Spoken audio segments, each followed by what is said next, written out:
তাহলে যে দেখুন যারা চুরি করে, চোর, ধর্ষক, খুনি, তারা একবার ভোটে দাঁড়িয়ে যাবেন, ভোটে জিতে যাবেন, তাহলে চোরকে ছেড়ে দিতে হবে, ধর্ষকের বিরুদ্ধে কোনো প্রকার বিচার করা যাবে না, খুনির বিরুদ্ধে কোনো প্রকার বিচার করা যাবে না। এটা কি ভারতবর্ষের বিচার ব্যবস্থা? না। ভোটে জেতার অর্থ এই নয় যে আপনি আপনার দুষ্কর্ম থেকে ছাড় পেয়ে গেলেন।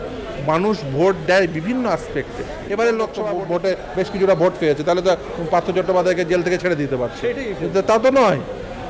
তৃণমূল কংগ্রেস যদি 42টাও সেট পায়, তারপরেও পার্থ চট্টোপাধ্যায় জেলে থাকবে।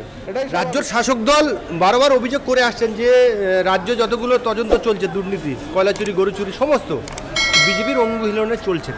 তো সেই জায়গায় বিজেপি রাজ্যে খারাপ রেজাল্ট করেছে, সেই জন্যে কি বিরোধী শাসক দল যে অভিযোগ করছেন সেই যে তদন্তগুলো এবং যে মামলাগুলো কলকাতা হাইকোর্টে চলছেন তার কোনো প্রভাব পড়বে বলে মনে হয়? দেখুন, কলকাতা হাইকোর্ট নির্দেশ দিয়েছে বিশেষ করে শিক্ষা দুর্নীতির ক্ষেত্রে। ফলে সেইগুলো যে একেবারে সর্বৈব মিথ্যা কথা, যে বিজেপির তাদের নির্দেশে বা বিজেপি তদন্ত করছে, এটা সর্বৈব মিথ্যা কথা। এটা থেকে, এই মন্তব্যগুলো থেকে একটা জিনিস পরিষ্কার হচ্ছে যে তারা এই বিজেপি এবং তৃণমূল উভয়ের বাইনারি করতে চাইছে। এই বাইনারি খেলা বেশি দিন চলবে না।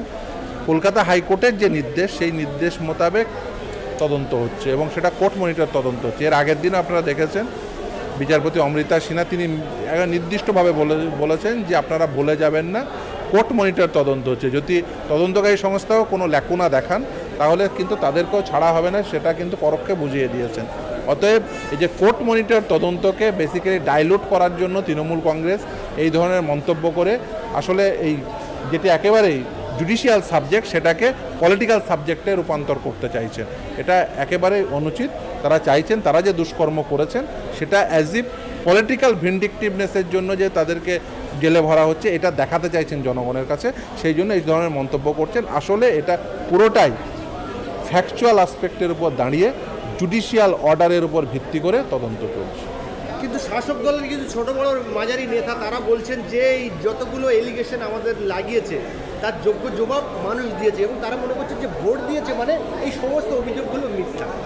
তাহলে যে দেখুন যারা চুরি করে, চোর, ধর্ষক, খুনি, তারা একবার ভোটে দাঁড়িয়ে যাবেন, ভোটে জিতে যাবেন, তাহলে চোরকে ছেড়ে দিতে হবে, ধর্ষকের বিরুদ্ধে কোনো প্রকার বিচার করা যাবে না, খুনির বিরুদ্ধে কোনো প্রকার বিচার করা যাবে না।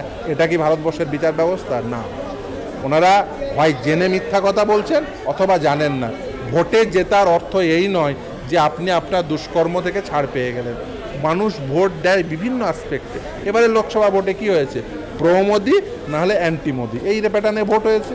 অতএব কেউ ভোট পেয়ে যাওয়া মানে সে চোর নয় বা তার চুরির অভিযোগ থেকে সে ছাড় পেয়ে গেল, বিষয়টা মোটেও এরকম নয়। প্রতিদিন দেখছেন আদালতে মামলা হচ্ছে, আদালত বারবার বলছেন এবং প্রতিদিন এই যে তাহলে যে এই তৃণমূল কংগ্রেস তো ভোটে বেশ কিছুটা ভোট পেয়েছে, তাহলে তো পার্থ চট্টোপাধ্যায়কে জেল থেকে ছেড়ে দিতে পারছে, তা তো নয়।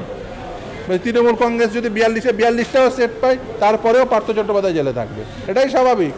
এরা ভুলে যাচ্ছে এই পার্থ চট্টোপাধ্যায় জেলে আছে, ভবিষ্যতে দেখবেন আরও অনেকেই জেলে আসবে।